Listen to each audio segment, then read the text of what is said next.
북한의 5차 핵실험 강행으로 정치권에서도 안보에 대한 목소리가 그 어느 때보다도 높습니다. 역대 최대 규모의 핵실험인 만큼 이에 대한 대응책 마련에 고심하고 있습니다. 최창렬 YTN 개건 해설위원 그리고 청와대 미래기획위원을 지낸 서정욱 변호사와 함께 내용 짚어보겠습니다. 안녕하십니까? 네, 안녕하세요. 네, 오늘 북핵 얘기를 하기 전에 앞서 뉴스 시간에 전해드렸던 박근혜 대통령이 여야 대표 간의 회담을 제안했다는 내용부터 한번 얘기를 해보겠습니다. 내일 오후에 만나자 이렇게 제안을 했고 일단 여야가 다 오케이를 했어요. 네. 지난 6일 날 추미애 대표 연설 때도 민생 경제를 이제 주제로 하는 거였습니다만 네. 영수회담을 제안을 했었잖아요.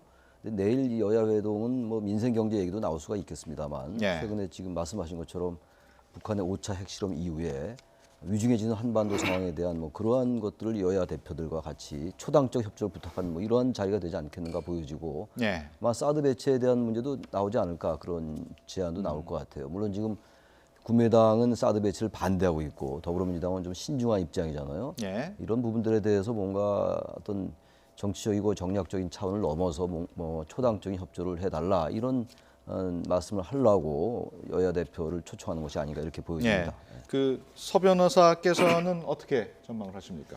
저도 이게 그 안보에 있어서는 이게 그 가장 그 위험한 게 당리 당략이거든요. 따라서 이게 그 초당적 협력이 무엇보다 중요하고 아마 이게 내일 그 청와대동도 그런 초당적 협력을 뭐 의논한 자리가 되지 않을까 봅니다. 네.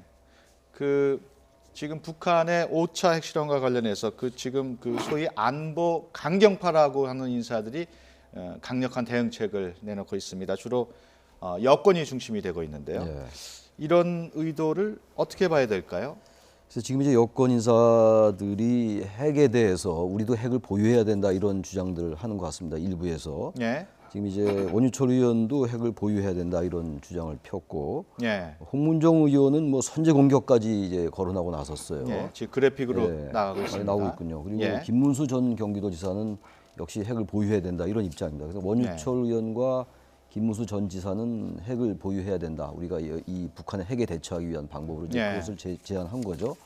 김무성 대표의 경우는 아직 핵 보유까지는 얘기하지 않고 있긴 합니다만 사드 배치를 더 이제 강조하고 있는 이런 상황입니다. 그러니까 북한이 핵실험을 하게 되고 미사일을 계속 발사하고 있는 이런 상황 속에서 어떤 형태로든 간에 우리가 안보적으로 여러 가지 이제 대안을 제시해야 되겠습니다만 대안을 마련해야 되겠습니다만 저는 핵 보유 문제를 이렇게 쉽게 거론할 문제는 좀 아니지 않는가. 일단 현실적 가능성이 떨어진다는 얘기예요. 우리나라가 1975년도에 NPT에 가입을 했거든요. 핵 확산 금지 조약. 근데 만약에 우리가 핵을 보유하려면 NPT에 탈퇴해야 됩니다. 그렇죠. 근데 NPT 탈퇴를 과연 미국이 받아들일 수 있을 것인지. NPT라는 것은 미국을 제외한 미국이나 몇몇 나라를 제외하고는 핵을 금지한 조약이거든요. 이것을 만약에 우리가 탈퇴하게 된다면 한미 동맹 자체가 균열이 갈 수밖에 없다라는 것이기 때문에 북한의 핵 때문에 우리가 핵을 보유해야 된다는 그런 주장에 뭐 그 일리가 있다 손 치더라도 말이죠.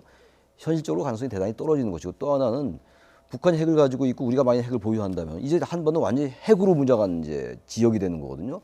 기본적으로 아직은 우리가 비핵화가 정책 목표이기 때문에 핵을 보유하는 것을 주장하려면 여러 가지를 같이 의논하면서 이것을 주장해야지 이렇게 어떤 핵 실험했다고 해서 즉흥적으로 물론 즉흥적인 것이 아닐 수는 있겠습니다만 이것을 핵 보유를 이렇게 강력하게 주장하는 것은 좀 이렇게 썩 그렇게 사려 깊지는 않지 않는가라는 생각이 좀 듭니다. 서 변호사께서는 어떻게 보십니까? 저도 이게 가장 최선책은 저희도 이게 그 공표의 균형을 위해서 핵 보유 이게 가장 최선책이지만 정말 이게 그 NPT 조약이나 또 이게 그 미국이나 국제 여론 때문에 현실적으로는 좀 어려움이 있죠. 따라서 이게 그 현실적인 대안은 결국에 미국의 핵 우산 확장 또는 이게 그 사드 배치를 통해서 북한 핵 무용화 이런 게 그 가장 차선책이 아닌가 이렇게 봅니다. 우리 최 의원께서 조금 전에 사드 말씀을 하셨습니다만 북한 핵실험 때문에 야당의 입장이 좀 변하는 거 아니냐 이런 관측도 있어요. 그래서 사실은 이제 안보 이슈가 이제 부상하게 되면은 사드 배치가 더 힘을 얻을 수밖에 없겠죠. 이미 뭐 사드 배치는 한미가 배치하기로 결정을 했기 때문에 뭐 되돌리기는 대단히 어려울 겁니다. 근데 역시 이제 국민의당이나 야당은 아직 신중한 입장 내지는 이제 반대 입장이란 말이죠. 지금 현재 국민의당 입장은 설령 핵실험을 했다 하더라도 사드 배치를 찬성하고 반대하는 것과는 별개 문제다라는 게 공식 입장이에요. 그래서 현재로 봐서는 국민의당이 사드 배치 반대란 이 당론을 처리할 가능성은 대단히 낮아 보인다라는 겁니다. 그리고 사실 어떻게 보면요, 이 안보 문제는 지금 이 핵실험했다고 해서 무조건 계속 강경으로 가는 것만이 능사는 아니라고 봐요. 물론 우리가 거기에 대한 어떤 군사적인 대비책을 계속 마련해 나가야 되겠습니다만 여기 사드 문제가 가지고 있는 여러 가지 정치적 문제 또 이 동북아의 여러 가지 전략적 균형 문제 이런 것들도 같이 고려해 가면서 얘기를 해야지 사드 배치는 이미 결정은 된 것이긴 합니다만 북한이 핵실험했다 해서 무조건 사드로도 강히 밀어붙이자 또는 아까 말씀 나눈 핵 보유로 가자 이렇게 하는 건 더구나 선제 공격까지 나오는 이런 것들은 결국은 전쟁을 막아야 되는 것인데 물론 전쟁을 막는 길은 강하게 우리가 군사력을 확보하는 것이 전쟁을 막는 길이죠. 아까 공포의 뭐 균형이라는 말씀했습니다만 그렇다고 해서 너무 이 한반도를 군사적으로 첨예하게 촘촘하게 짜여진 이렇게 전략 자산 무기들이 그런 것들은 우리가 좀 같이 사력 있게 신중하게 생각을 해야 되지 않는가 이렇게 생각을 합니다. 앞서 박근혜 대통령이 내일 오후에 여야 대표와 회담을 제의했다는 소식을 전해드렸는데요. 자세한 내용을 취재 기자 연결해서 알아보겠습니다. 김웅래 기자. 네, 청와대 춘추관입니다. 네, 내일 오후 2시에 청와대에서 박 대통령이 여야 대표 회담을 제안했죠? 그렇습니다. 말씀하신 대로 박 대통령이 내일 오후 2시에 청와대에서 여야 대표 회담을 열자고 제안했습니다. 이 박 대통령은 김재원 청와대 정무수석을 통해 이 같은 뜻을 새누리당 이정현 대표와 더불어민주당 추미애 대표, 국민의당 박지원 비상대책위원장 등 각 당 대표에게 전달했습니다. 이에 대해 새누리당은 물론 야당 대표들 모두 수용 의사를 이미 전달했거나 곧 전달할 것으로 알려졌습니다. 특히 내일 오전 미국으로 출국할 예정이었던 박지원 위원장은 항공 일정을 미루고 회담 제안에 응했습니다. 이번 회담은 박 대통령의 여야 대표 회담 약속에 따른 것이기도 하지만 북한의 5차 핵실험이라는 엄중한 상황에서 박 대통령이 안보 문제에 대한 정치권의 협조를 구하는 차원에서 열리는 것이기도 합니다. 따라서 박 대통령은 내일 회담에서 북핵 대응에 대한 정치권의 하나된 목소리를 당부할 예정입니다. 안보 문제만큼은 정쟁의 대상이 돼서는 안 된다는 점과 북핵 대응에 있어 내부 분열은 북한의 노림수에 넘어가는 것이라는 점을 강조할 것으로 전망됩니다. 이 과정에서 사드 배치에 대한 협조도 재차 구할 가능성이 있습니다. 대안 없는 정치 공세에서 벗어나 이제는 북한의 공격 가능성을 배제할 수 없기 때문에 우리가 취할 기본적인 것들을 해야 한다는 입장을 밝힐 것으로 예상됩니다. 예산국회인 정기국회에 대한 대승적인 협조도 구할 것으로 보입니다. 세계 경제 침체 속에 국내 경기를 살리려면 적기에 예산이 투입돼야 한다는 점을 강조하고 정쟁에서 벗어나 국민을 위한 정기국회를 진행해달라고 당부할 전망입니다. 지금까지 청와대 춘추관에서 YTN 김웅래입니다. 네, 청와대 김웅래 기자 보도 들었습니다. 북한의 5차 핵실험으로 주요 대선 주자들의 발걸음도 빨라지고 있습니다. 서변환 씨 보시기에는 어떻습니까? 대선 주자들 움직임. 결국 이게 그 대선에서 가장 중요한 게 그 시대 정신 아닙니까? 근데 그 이제까지는 주로 양극화 해소, 격차 해소 이게 그 상당히 내년 대선의 쟁점이었는데 아마 제가 보기에 그 안보 문제, 북핵 문제가 내년 대선의 그 핵심 쟁점으로 급부상할 가능성이 많고요. 이런 이제 그 안보는 무엇보다 이게 보수의 주 하도가 안보기 때문에 아마 이게 그 반기문 총장이나 이런 이제 그 새누리당 후보들에게 좀 유리하게 작용할 가능성이 있다 이렇게 봅니다. 최 의원께서는 어떻게 보십니까? 지금 안보 문제가 대단히 중요하죠. 그리고 안보 문제뿐만이 아니라 민생 경제도 역시 못지않게 중요합니다. 그리고 여전히 우리 사회의 그 격차의 문제라는 거는 지금 여야 막론하고 상당히 문제 의식을 가지고 있는 거거든요. 그래서 내년 대선이 여러 가지 이제 그 의제가 부상하겠습니다만 역시 안보 문제, 민생 경제 문제, 양극화 문제라든지 뭐 취업 문제 이런 것들이겠죠. 또 하나 이제 이 대선판에서 대선 정국에서 아직은 뭐 구체화되고 있지 않습니다만 개헌이라는 화두 역시 빼놓을 수가 없을 것 같아요. 특히 이제 정계 개편이라는 화두는 여전히 남아 있는 거거든요. 그런 전반적인 이제 현실적 정치 공간에서 어떠한 이제 판이 짜여지냐 이것과 관련해서 개헌 문제가 나올 수가 있다라는 거죠. 그것과 중에 더불어 가지고 역시 핵 문제, 이 안보 문제가 이제 여야 간에 굉장히 중요한 쟁점이 되겠는데 아까 이제 서 변호사께서 안보는 역시 보수가 이 선점하는 의지 아니냐 그랬는데 맞는 것 같아요. 그런데 역시 야당도 이 부분에 대해서는 지금 제1야당인 더불어민주당이 사드 배치를 당론으로 아직 채택하지 않고 있거든요. 이런 점에서 안보라는 것이 여야 간의 중요한 쟁점이긴 합니다만 야당 입장에서도 안보가 자칫 잘못하게 주장이 되면은 국민들의 어떤 오해 같은 것들을 불러일으킬 수 있다는 그런 현실적 인식을 좀 하는 것 같습니다. 그래서 제1야당도 사드 배치 문제에 대해서 당론으로 아직 채택하지 않고 반대를 이제 신중하게 결정하겠다 이런 입장인 거로 보여집니다. 이런 그 대선 주자들 또 잠룡들 대북 정책도 좀 고민을 해야 될 것 같아요. 어떻습니까? 그렇죠. 이게 그 대북 정책의 그 아마 내년 대선 앞두고 아까처럼 안보가 급 이슈가 되고 아마 이게 그 미국 대선하고 지금 우리나라 대선이 다 앞두고 있지 않습니까? 예. 아마 이게 북한의 그 핵실험도 약간 그 고려가 있고 미국에 보니까 이게 그 트럼프 후보는 과거의 그 북한 핵 응징론, 타격론까지 주장한 게 있고 예. 여기 그 한일도 핵을 허용해야 된다. 이런 이제 좀 더 강경한 주장이거든요. 이런 이제 그 대선에 아마 저희도 내년 대선에서 상당히 대북 정책 이게 그 아주 중요한 쟁점으로 대두지 않겠나 미국처럼 예. 이렇게 봅니다. 이번 그 핵실험을 계기로 우리 정치권에서 여야가 한 목소리로 규탄 결의안을 냈단 말이에요. 이건 어떤 의미로 받아들여야 될까요? 뭐 지금 뭐 핵실험하고 미사일을 그야말로 뭐 이제 거의 우리가 불감증이라고 얘기할 정도로 국민들도 별로 반응도 별로 없는 것 같아요. 워낙 네. 자주 미사일을 발사하고 그러니까. 그럼에도 불구하고 지금 뭐 우리는 상당히 안보적으로 위중하죠. 지금 뭐 남북 간의 대화는 완전히 끊긴 상태고 예. 계속 군사적 대치 쪽의 그 분위기가 긴장 상태가 계속 올라간 상태잖아요. 예. 이런 상황 속에서 여야가 뭐 규탄 목소리 내는 건 너무나 당연한 거죠. 지금 예. 이 부분에 대해서 뭐 다른 목소리를 낼 수가 없는 것이고 지금 뭐 화면에 나오고 있습니다만 그야말로 위중하고 심각한 문제고 이정현 대표 말씀처럼 예. 추미애 대표도 절대 용납할 수 없다. 뭐 당연한 얘기들이에요. 문제는 이제 이것을 어떻게 대응하느냐의 문제거든요. 방법론에 들어가면 상당히 여야가 차이가 있을 것 같아요. 예. 그래서 우리가 군비를 이제 증강시키고 뭔가 사드 배치를 포함해서 여러 가지 대안을 모색한다 하더라도 또 한편으로는 여전히 남북 간의 대화라는 측면을 무시하면 안 되거든요. 근데 지금 상황이 지나치게 남북이 군사적 대치라든지 그리고 이제 김정은에 대한 그 이제 김정은 북한에서 생각할 때는 상당히 자극적인 발언도 우리나라 내부에서 많이 나오잖아요. 예. 그러다 보니까 이게 어떻게든 이 한반도의 이 분단 상황을 좀 관리를 해야 되는데 이대로 가다가 이 전략적 대치, 군사적 대치만 깊어지면 이건 상당히 위험하지 않을까라는 그런 생각도 같이 해야 되는 것이 아닌가. 네. 무조건 뭐 타격하고 선제 공격 이렇게 된다면 한반도엔 전쟁이 벌어지는 건데 이 부분을 그렇게 간단하게 접근할 문제는 아니다. 네. 그래서 어쨌든 군사적인 문제, 안보 문제 이런 것들을 대비하는 동시에 어떻게든 남북 대화를 우리가 함으로써 우리가 오히려 미국, 중국 간의 사이에서 우리의 목소리, 우리의 레버리지 효과라고 그럴까 이런 것들을 확보할 수 있지 않을까라고 이렇게 생각을 합니다. 네. 이런 와중에 남경필 경기도지사가 모병제를 좀 거론을 했어요. 저는 어떻게 이게 봐야 그 될까요? 결과적으로 저는 결론적으로 반대하는데요. 이번에 그 병무청의 통계를 보니까 4급 이상 공무원의 그 현역 면제율이 일반인의 그 33배.